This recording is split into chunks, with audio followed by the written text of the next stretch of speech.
আমরা জাহাঙ্গীর বাবু এখানে রয়েছেন, মানে প্রার্থী ফলতার, তিনি এই মুহূর্তে এই ঘরে রয়েছেন, তিনি ভেতর থেকে লক রয়েছে। আমি চেষ্টা করবো তার সঙ্গে কথা বলা যায়।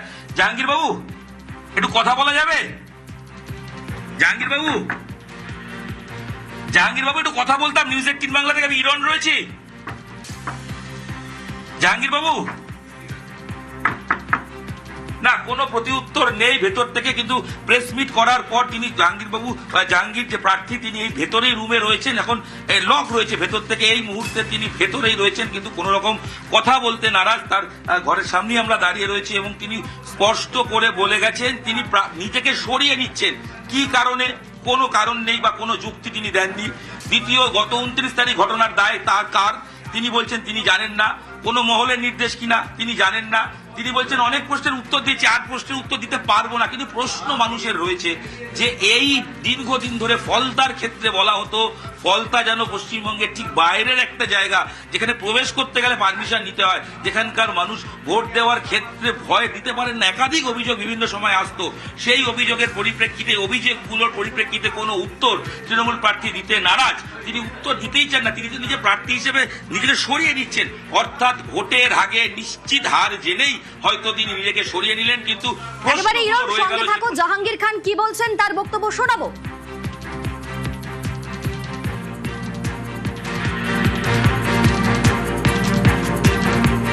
সোনার ফলতা হোক, এটাই আমার স্বপ্ন ছিল।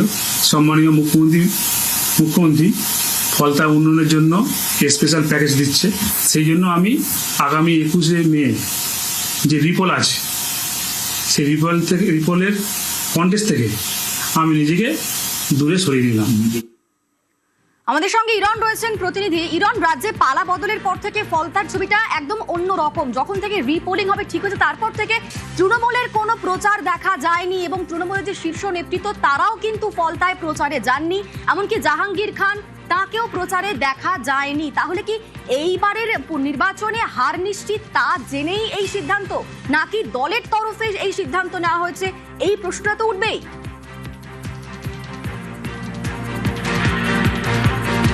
দেখো, জাহাঙ্গীর কি কারণে নিজের নাম প্রত্যাহার করলেন স্পষ্ট করে নিজেই বলতে পারেননি।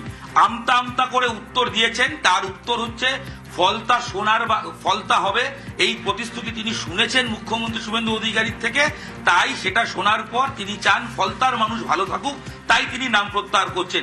কিন্তু এই যে বোধোদয় বা তার যেই সিদ্ধান্ত, নির্বাচনের প্রচার শেষ করার ঘন্টা 2-3 আগে কেন হলো? প্রশ্ন 1।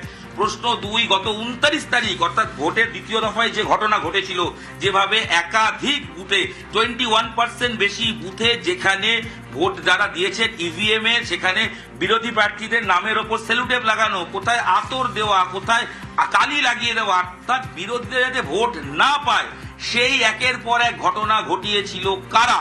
এই প্রশ্ন আসবে। অভিযোগ ছিল জাহাঙ্গীরের বিরুদ্ধে। জাহাঙ্গীর বলছেন তিনি জানেনই না, একজন প্রার্থী তিনি জানেন না, তার শুধু চিহ্ন রইল, বিরোধী কোনো চিহ্ন থাকলো না। কি করে?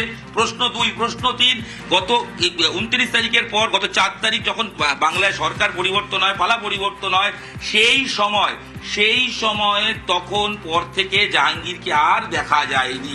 তিনি প্রচারে বেরোননি, বাড়িতেই ছিলেন। যেই জাহাঙ্গীর খানকে ফলতার মানুষ একেবারে ভয় পেতেন, জাহাঙ্গীর খানের বিরুদ্ধে ভুরি ভুরি অভিযোগ, এই জাহাঙ্গীর খান গোটা ফলতা জুড়ে ভয়ের পরিবেশ তৈরি করে রেখেছিলেন।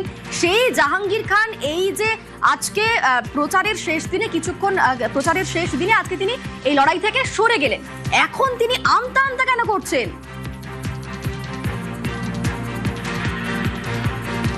এটাই তো প্রশ্ন। এক সময় বলা হতো ফলতার নাকি বেতাজ বাদশাহ, তার নাম জাহাঙ্গীর।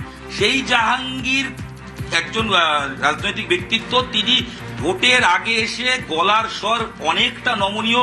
এই জাহাঙ্গীর, তোমার মনে থাকবে, নিজেকে পুষ্পা বলেছিলেন। 29 তারিখ ভোটের আগে যখন প্রচার হয়, তিনি বলেছিলেন, তিনি কিন্তু যখন একজন ভিন রাজ্যের একজন পুলিশ অবজারভার এসেছিলেন, সেই অজয় পাল শর্মা, সেই মুহূর্তে তিনি বলেছিলেন সে যদি সিঙ্গম হয়, সিনেমার ডায়লগে নিজেকে পুষ্পা বলেছিলেন। সেই পুষ্পা নাকি কোনোদিনও ঝোঁকেন না, মানে মাথা নিচু করেন না। কার্যত মাথা নিচু করে জাহাঙ্গীরকে এই রিপোলের আগে নিজেকে সরিয়ে নিতে হলো। কারণ তার কাছে জানা নেই, তিনি আমতা আমতা করছেন। অনেকেই মনে করছেন হয়তো নিশ্চিত হার জেনে, কিন্তু হঠাৎ এই এত আগে কেন?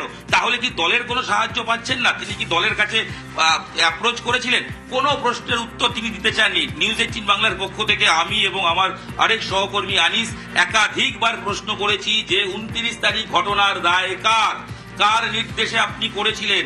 আপনি নিজে নির্দেশ দিয়েছিলেন, কেন আবার বিফল হতে হচ্ছে? কোনো প্রশ্নের উত্তর তার কাছে নেই। তিনি শুধু বলেছেন যে অভিযোগ শুনেছেন, কিন্তু তিনি কিছু জানেন না। অদ্ভুত ভাবে যে ফলতায় সংবাদ মাধ্যমের এক সময় ঢুকতে গেলে পারমিশন প্রয়োজন হতো, জাহাঙ্গীরে শোনা যায় যে এখানকার স্থানীয় সংবাদ মাধ্যম বা সাংবাদিকরা বলেন যে ফলতায় কাজ করতে গেলে আগে পারমিশন নিতে হবে। সেই কার নিতে হবে? সেই জাহাঙ্গীর। একেবারে ইরন, তোমার কাছে আবারও আসবো, এই খবরই থাকবো, তবে এই মুহূর্তে হেডলাইন।